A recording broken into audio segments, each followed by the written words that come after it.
नमस्कार. पुन्हा एकदा या दुसऱ्या भागामध्ये आपलं स्वागत.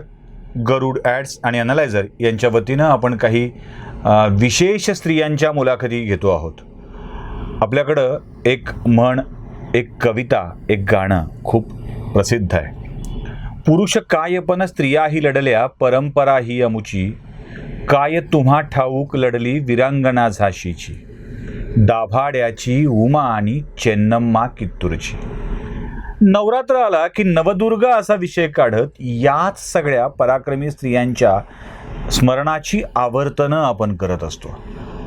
आणि पराक्रम म्हणजे असं काहीतरी भव्य दिव्य जे राष्ट्रीय स्तरावर, आंतरराष्ट्रीय स्तरावर चमकलंय, अशी आपली सगळ्यांची एक धारणा असते. थोडंसं या धारणेतून बाजूला पडून आपल्या आजूबाजूला असलेल्या काही नवदुर्गांची ओळख होणं आवश्यक असतं. त्यांचं काम करणं आवश्यक असतं, कारण ती सदैव झगडत असते, झटत असते आपल्या लोकांच्या कामासाठी. आपला हा शब्द वेगवेगळ्या अर्थाने येतो. ती घरात आपल्या मुलासाठी, घरात आपल्या पतीसाठी, सासऱ्यासाठी, सासूसाठी आणि बाहेर पडल्यावर आपल्या समाजातील लोकांसाठी झगडत असते.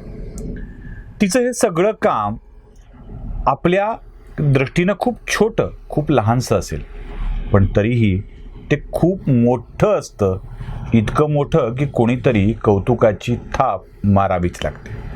तो प्रयत्न गरुड ॲड्स आपल्या सगळ्यांसाठी करताय.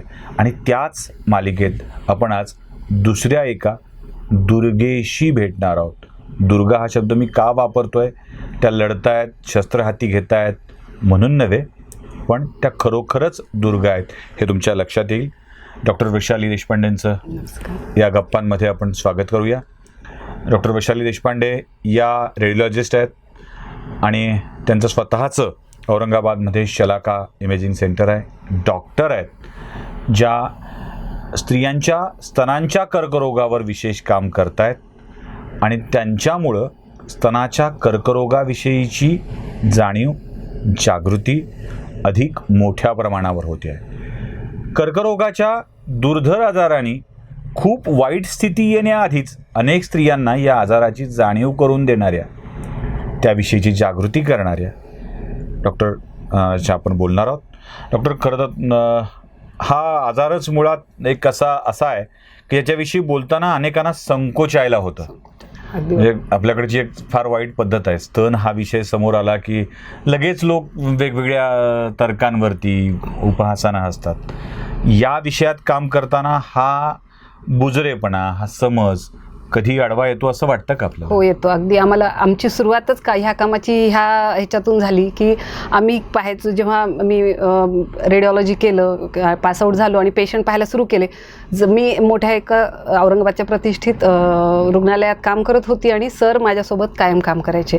तर ब्रेस्टची केस आली की सर जर असतील तर ती बाई एकही शब्द बोलायची नाही. बाकीचं सगळं तिचं बोलून व्हायचं. सर बाजूला सरकले की ती मला सांगायला सुरू करायची की ताई, मला जरा इथे पण गाठ आहे, तुम्ही बघता का? कारण स्त्रीला स्त्री ही जवळची वाटते आणि दुसरा माणूस असेल तर ती स्तनाबद्दल बोलायचं टाळते. ही आजही सत्य परिस्थिती आहे.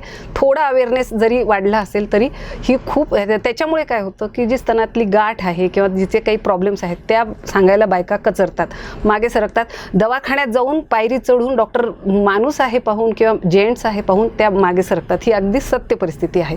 जेव्हा स्तनावर मी बोलते म्हणल्यावरही आजही समाजात खूप ठिकाणी मी म्हणते की मी तुम्हाला सांगायला येते स्तनावर. तर शक्यतो मला बायकांचे कार्यक्रम, भिशीचे कार्यक्रम, जिथे बायकाच आहे, कौटुंबिक कार्यक्रमात बोलवणं टाळतात. असं म्हणजे अजूनही कुठंतरी कुटुंबात हा विषय फक्त बायकांसाठीच आहे असं म्हणतात. आमचं ह्याच्याबद्दल असं म्हणणं आहे की हा विषय स्त्री इतकाच पुरुषांनीही ऐकावा, अवेअर व्हावं, त्याच्याबद्दल जागरूक व्हावं. त्यानंतरच ह्याच्यात खूप स्पीड येईल त्याच्या अवेअरनेसची, जागृतीची. फक्त महिला माहीत असूनही खूप अजून अडतात. त्यांना ही साथ पाहिजे सगळ्यांची. त्याच्यामुळं हा अजूनही स्तन हा विषय बोलणे, करणे ह्याला लिमिट आहे. अजून खरं तर स्तन एक दागिना आहे आणि स्तन नुसता दागिना नाहीये, तर तो जीवनदायी दागिना आहे. म्हणजे ज्या पुरुषाला स्तनाचा मोह होतो ना, तो त्या स्तनातल्या दुधानेच वाढून मोठा झालेला असतो. त्याचा जीवच त्या स्तनातल्या दुधावरून आलेला असतो. पण तरीही पुरुषांची याबाबतची स्त्रियांची मानसिकता बदलायला पाहिजे असं तुम्हाला वाटतं हो, का? अगदी. म्हणजे पुरुषांना काय सांगाल तुम्ही? पुरुषांना नक्की हे सांगेल की तुम्ही ज्या घरातल्या महिला आहे, मग ती आई असो, बहीण असो, तुमची पत्नी असो किंवा मुलगी असो, तुम्ही त्यांना हा विषय जसा आपण टॅबू मानू नका. तुम्ही टॅबू नाही मानलात तर त्या कदाचित त्यांचे कंप्लेंट्स तुमच्यापर्यंत पोहोचवतील आणि त्यांना त्रास नसतो असं नाही. जसं आपण म्हणलं दागिना आहे, तसाच आजच्या बदलत्या लाईफशैलीमुळं हा स्तनाचा कॅन्सर जो वाढत आहे त्याच्याबद्दल त्या कुठंतरी मागे बॅकग्राऊंडवर ऐकतात, पाहतात, पण मग त्यांना स्वतःला कधी जरी डाऊट वाटला, त्रास असला तरी त्या सांगायला तुमच्याशी कचरतात. मग तुम्ही त्यांच्याशी इतके रिलेशन्स मोकळे का नाही बनवू शकत की ह्या विषयावर त्या मोकळेपणे तुमच्याशी बोलेल? मग ती तुमची आई का असे ना. इव्हन कितीतरी आया आमच्याकडे जेव्हा सत्तरीत येतात ना, तर त्या म्हणतात मला 6 महिन्यापासून त्रास होता हो, पण मुलांना कसं सांगायचं, आपलं कसं आता आपलंच कुठं लावायचं आणि हे अवघड जागा आहे हो, कसं सांगायचं, म्हणून ते शांत बसलेले असतात. तर हा मोकळेपणा घरात आणण्यासाठी पुरुषांना नक्कीच पुढाकार घ्यावा लागेल. खरं तर स्तनाचा कॅन्सर हा आजारच पाश्चिमात्य देशातला तो आता भारतात येतो आहे, वाढला आहे, ऑलरेडी खूप मोठ्या प्रमाणात वाढला आहे. काय कारण आहेत असं भारतात तो वाढण्याची, जी विदेशात जास्त होता आणि आता भारतात वाढतोय? काही असं काय वर्षापूर्वी असंच होतं की अमेरिकेतलं किंवा हा ब्रेस्ट कॅन्सर हा फक्त परदेशातला किंवा विदेशी स्टाईलमधल्या देशातलाच लोकांचा आहे आजार असं होतं आणि भारतात तो खूप कमी होता, खूप रेअर केसेस होत्या. पण ह्या काही वर्षात हे चित्र पूर्ण बदललेलं आहे. जो स्तनाचा कॅन्सर आपल्याकडे 201 होता तो आता आपल्याकडे प्रमाण 30 ते 60 मध्ये इतकं कमी झालेलं आहे आणि त्यांच्याकडे अजूनही ते जास्त आहे. ते इथं 8 मध्ये एका बाईला होतो, आपल्याकडे 30 ते 60 हे प्रमाण आता आलेलं आहे. तर ह्याचं मेन कारण असं शोधलं गेलं आहे, तिकडे जास्त अभ्यास झालेला आहे की जी लाईफस्टाईल बदललेली आहे स्त्रियांची ह्या मागच्या 40-50 वर्षात, त्याचं हे कारण आहे की स्तनाचा कॅन्सर हा जास्त होत आहे. बरेच जणांचा गैरसमज असा आहे की आपण आता तपासण्या करतो, मॅमोग्राफी होते म्हणून कळतंय की हा कॅन्सर जास्त आहे, आधी पण होऊन गेला असेल महिला. तसं नाही आहे, निश्चित तसं नाही आहे. हा कॅन्सर आताचं ह्याचं प्रमाण नक्कीच वाढलेलं आहे. भरपूर हॉस्पिटल्सचे आकडे, रिसर्च याच्यावरून हे कळतं की हा आजार जो नंबर खाली होता बऱ्यापैकी तो आता 1 आणि 2 नंबरवर आलेला आहे. 1 नंबरवर आजही गर्भपिशवीचा कॅन्सर आहे, नंबर 2वर ब्रेस्ट कॅन्सर आहे. पण बरेचदा आता ह्या वर्षात ब्रेस्ट कॅन्सर कधी कधी पुढे आणि गर्भपिशवीचा कॅन्सर जो आहे कॅन्सर सर्व्हिक्स म्हणतो तो नंबर 2वर जात आहे. म्हणजे इतक्या त्यांनी स्टेप पुढे गाठलेली. ह्याचं मेन कारण आहे बदलती लाईफस्टाईल. बदलत्या लाईफस्टाईलमध्ये आम्ही म्हणतो की व्यायामाचा अभाव, वजन वाढणे, हॉर्मोन्सची जी रिपीटेडली बायका यूज करतात तो, प्लस त्याच्यामध्ये महत्त्वाचा भाग जो आहे गर्भारपण जे लांबलेलं आहे, बाळाला दूध पाजण्याचा जो पिरियड लांबलेला आहे, हे सगळं कारण असल्यामुळे कदाचित ह्या 20-25 वर्षात ह्याचं प्रमाण वाढत आलेलं आहे. आता या स्तनाच्या कॅन्सरचा तपासणी करायची ही खर्चिक आहे का? म्हणजे खूप असं, कारण ती एक भीती असते, कॅन्सर म्हटलं कीच मुळात खूप खर्चिक आजार वाटत असतो आपल्या सगळ्यांना. नाही आहे कॅन्सर. आज तुम्ही कॅन्सर म्हणलात की प्रत्येकाला भीती वाटते, कारण कॅन्सर बद्दल मेनली हे ऐकलेलं असतं की एकदा झाला की झालं. पण आपण स्तनाच्या कॅन्सर बद्दल इतकं अवेअरनेस करण्यामागचं कारण हे आहे की स्तनाचा कॅन्सर हा जसं तुम्ही म्हणला दागिना आहे, तसंच एक फायदा आपल्याला आहे की त्याची तपासणी जी आहे ती शरीराच्या बाहेर हा अवयव असल्यामुळे अत्यंत सोपी आणि पेशंट स्वतः करू शकतो. ह्या लेवलवरची तपासणी अवेलेबल आहे. तर ती तपासणी आपण जिला स्वस्तन तपासणी म्हणतो ती आपण प्रत्येक पेशंटला 20 वर्षाच्या प्रत्येक बाईनी करावी असं म्हणतो, कारण आज वय हा पण क्रायटेरिया राहिला नाही. आधी कॅन्सर होणे म्हणजे 70-80 ह्याच्या पुढचं वय व्हायचं. म्हणजे इव्हन आम्ही शिकताना सुद्धा हिस्ट्रीत जर 60 वर्षाची बाई असेल तर तिला कॅन्सर नसेल असं आम्हाला वाटायचं.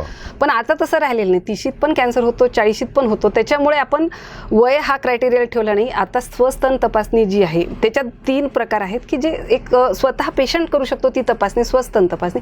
त्याच्यानंतर डॉक्टर जेव्हा तुम्हाला तपासतात तेव्हा स्तन तपासणी रेग्युलर आणि त्याच्यानंतर मॅमोग्राफी, असे 3 टप्पे आहेत. त्याच्यातली कोणती स्टेप खर्चिक नाही आहे, कारण ही खर्चिक कशा बाबतीत नाही की जेव्हा ह्या तपासण्या तुम्ही काही त्रास व्हायच्या आधी करता तेव्हा तुम्ही कॅन्सरला अलीकडच्या स्टेजवर ओळखतात. आणि हा कॅन्सरमध्ये सगळ्यांना माहीत असतं की पहिली आणि दुसरी स्टेजला जर तुम्ही कॅन्सर ओळखला, ट्रीटमेंट होऊन पेशंट जगणार हे जास्त चान्सेस वाढतात. आणि स्तनाच्या कर्करोगाबाबतीत हे खूप अंशी खरं आहे. ह्याच्या ट्रीटमेंट इतक्या आधुनिक अवेलेबल आहेत की आज तुम्ही पहिल्या स्टेजवर कॅन्सर ओळखला, दुसऱ्यावर ओळखला तर आयुष्य जास्त मिळतो. मग स्वस्तन तपासणीला तर काहीच लागत नाही. आम्ही म्हणतो दर महिन्याला ही तपासणी तुम्ही करावी.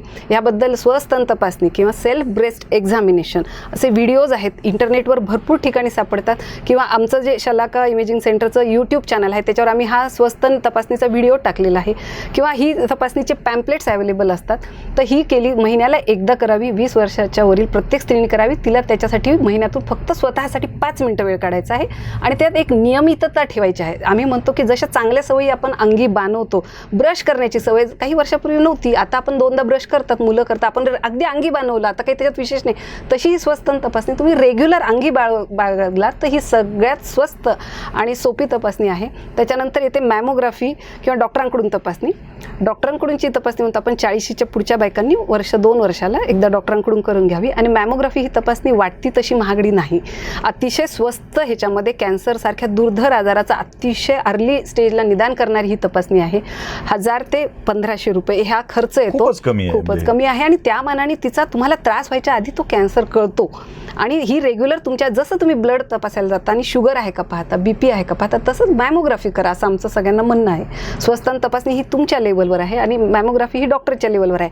Regular visit, regular check. अगदी पहिल्या टप्प्यात कळलं तर ते ओळखून दुरुस्ती पण होऊन जाते. म्हणजे पूर्ण ब्रेस्ट काढावी लागणे हा जो सगळा प्रकार आहे, छान न दिसणे, सगळा डिस्फिगरमेंट आहे किंवा किमोथेरपी आहे, केस आता तुम्ही हा सगळा प्रयोग बाहेर घेऊन जात आहात, लोकांच्या पर्यंत नेत आहात, त्याला कसा प्रतिसाद मिळतोय? प्रतिसाद चांगला मिळतो. विशेषतः आम्ही प्रत्येक तळागाळापासून ते हाय फ्लो म्हणजे डॉक्टर लोकांचे पण सेमिनार्स घेतो. बचत गटासारख्या लेवलवर जाऊन सुद्धा आम्ही सेमिनार देतो. बायका पहिल्यांदा जरी टाळटाळ केला तरी आमचे 20 मिनिटाचं लेक्चर ऐकल्यानंतर त्या स्वतःला इतके पुढे येऊन प्रश्न विचारतात की मला खरंच हा त्रास आहे. तुम्ही सांगितलं ते अगदी बरोबर आहे की घरातल्या अडचणींमुळे कोणाला कसं सांगायचं म्हणून मी हे सांगायचं टाळत होती. आता मी येईल, आता मी तपासणी करेल. आपण एकदा त्यांच्यापर्यंत पोहोचलं आणि त्या एकदा अवेअर झालं की ह्याचा रिस्पॉन्स अतिशय छान आहे. पण अजून हा विषय खूप मोठ्या प्रमाणावर घेण्याची गरज आहे आणि समाजात जागृती येण्याची खूप गरज आहे. अनेक जण अजून तयार झाले पाहिजेत आणि तुम्ही करताय, खरं तर खूप छान आहे. तुमच्या या कार्याला अनालायझर परिवाराच्या वतीनं, गरुड ॲड्सच्या वतीनं खूप खूप शुभेच्छा. तुम्ही खूप हे काम अजून चांगलं चालवावं. समुद्र वसने देवी पर्वत स्तनमंडले हा शब्द आपण नेहमी वापरतो.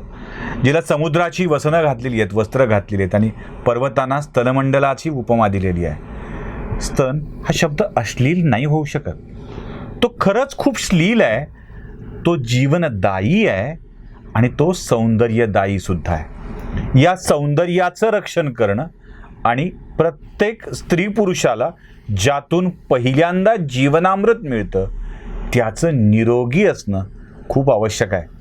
म्हणून तर या कामात स्वतः डॉक्टर कामाला लागलेले आहेतच, पण त्या आव्हान करतायत त्यांनी काम करून भागणार नाही आहे.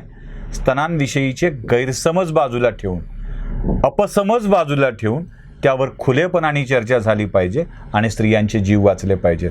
मला वाटतं आजच्या दिवशी या दुसऱ्या माळेला आपण हा संकल्प जरी पूर्ण केला, स्तनांच्या विषयामध्ये येणाऱ्या अडचणीचं बोलताना आईला, बायकोला, बहिणीला, घरात बोलताना लाज वाटणार नाही असं वातावरण निर्माण केलं तर खरी दुर्गेची उपासना केली असं म्हणावी लागेल. पुन्हा एकदा आभार, आपल्या सर्वांचे आभार, धन्यवाद.